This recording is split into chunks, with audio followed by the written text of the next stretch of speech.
Assalamualaikum warahmatullahi wabarakatuh. Salam tani sawit Indonesia. Sobat tani sawit dimanapun berada, hari ini saya akan membahas mengenai perlakuan tanaman sawit yang mengalami pertumbuhan yang tidak maksimal. Nah, dalam hal ini pertumbuhannya sedikit terlambat. Jadi apa yang harus kita lakukan untuk memperoleh hasil panen perdana tidak kalah bagusnya atau bisa mengikuti pertumbuhan sawit yang sudah panen duluan. Jadi menurut saya, jika tanaman kita ada yang mengalami kendala pertumbuhan yang agak terlambat, saran saya kita melakukan kastrasi itu secara terus menerus. Jangan berpatokan di bulan, tetapi berpatokanlah di besar batang sawit tersebut.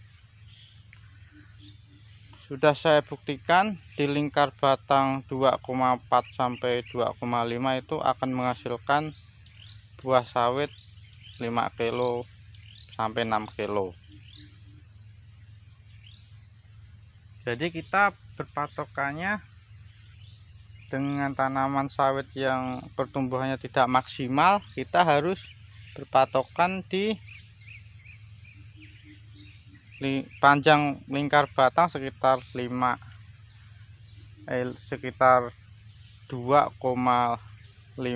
minimal, kalau bisa lebih. Karena apa?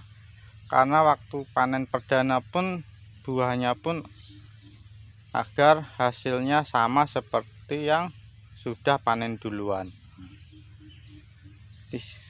Seperti ini tanaman saya di sini. Nah, ini sih yang pertumbuhannya yang rata-rata maksimal seperti ini. Dia udah 3 tingkat, bahkan hampir 4 tingkat. Dan ini pun tanaman yang agak ketinggalan kemarin.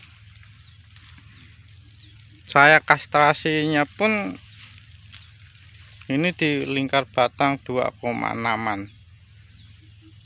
Saya berhentikan kastrasi ya. Sekarang dia belum panen sama sekali, buahnya pun baru muncul. Tapi dilihat dari besarnya buah pun saya yakin di atas 5 kilo pun dapat, minimal 5 kilo lah. Nah, itu buah yang paling bawah. Nah, buah yang paling atas saya yakin akan lebih bagus, lebih besar. Nah, jadi kita nanti tidak akan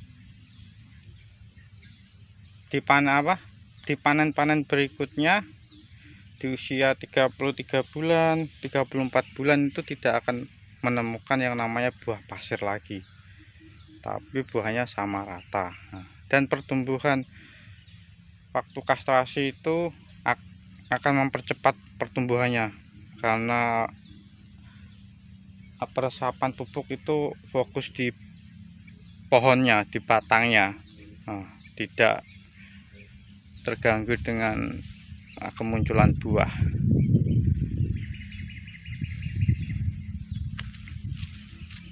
Kalau kita berpatokan seperti waktu awal nanam, berpatokan di lingkar batang 2 meter sampai 2,2 meter, itu sangatlah sayang, karena yang lain udah dipastikan bisa sampai 6-7 kilo. Nah, yang baru panen itu pasti di sekitaran 4 kilo.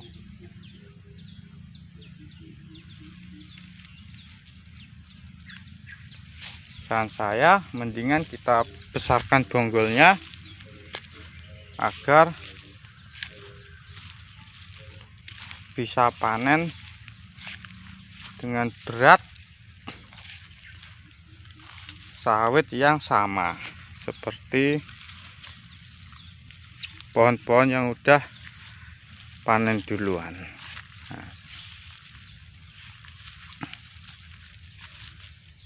Nah, seperti ini pertumbuhannya cuma beda sedikit. Jadi kemarin pemberhentian kastrasinya sama, jadi buahnya pun ya kalau ini paling cuma 4 kiloan.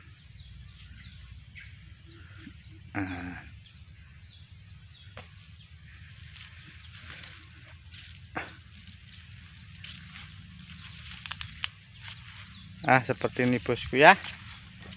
Ini sedikit terlambat. Ini nanti akan saya kastrasi lagi, saya habiskan lagi ini. Ini kalau saya biarkan kemungkinan paling panen perdana dapatnya cuma 4 kilo. Sedangkan yang lainnya udah 5 kilo. Ada yang 4 kilo tapi jarang. Kemungkinan ini saya kastrasi habis itu saya biarkan. Itulah saran saya atau menurut saya, agar tanaman yang pertumbuhannya telat, waktu panen perdananya pun akan biar mengikuti tanaman yang udah panen duluan. Jadi tidak ada kata-kata buah pasir lagi di beberapa bulan kemudian sampai semuanya udah panen. Menurut saya tidak akan rugi, karena jika orang menanam sawitnya dengan betul, persentase pertumbuhan sawit yang kurang itu kemungkinan 1%. Jadi kalau di 130 pokok kemungkinan 13-an itu udah paling banyak. Kayak di tanaman saya ini pun tidak sampai 10%, paling 0,8%. Jadi gitu penjelasan dari saya, semoga bisa sebagai inspirasi para petani sawit pemula. Assalamualaikum warahmatullahi wabarakatuh. Salam tani sawit Indonesia. Mantap.